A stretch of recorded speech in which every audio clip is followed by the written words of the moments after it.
ভবনের নিচে চাপা পড়ে গেছে ভবিষ্যৎ, গুড়িয়ে গেছে প্রাচীর, কিন্তু তার চেয়েও বেশি গুড়িয়ে গেছে আশ্রয়, স্মৃতি আর ভালোবাসা।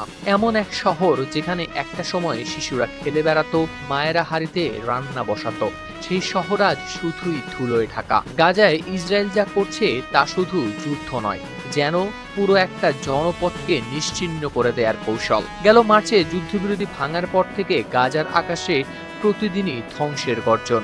স্যাটেলাইট ছবিতে স্পষ্ট দেখা যাচ্ছে যে এলাকায় একসময় গম, জলপাই, টমেটো চাষে ভরা ছিল, এখন সেখানে শুধুই ধ্বংসাবশেষ। খালি চোখে দেখলে বোঝার উপায় নেই সেখানে কোনোদিন কোনো মানুষ বাস করত।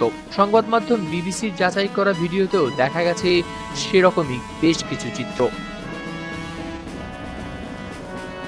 শুধু ক্ষতিগ্রস্ত ভবন নয়, এমনকি যেগুলো ছিল অক্ষত সেগুলোকেও পরিকল্পিতভাবে ঘুরিয়ে দিয়েছে বর্বর দখলদার বাহিনী। ভেকু, ট্র্যাঙ্ক এগিয়ে আসে আর একের পর এক বহুতল ভবন বিস্ফোরণে মিশে যায় মাটিতে। হঠাৎ যেন নিখোঁজ হয়ে গেল গোটা একটি জনপদ।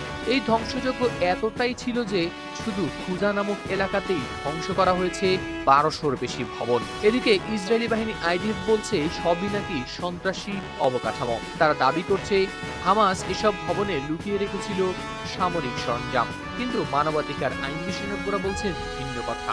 তাদের মতে এ সবই পরে যুদ্ধাপরাধের আওতায়। চতুর্থ জেনেভা কনভেনশন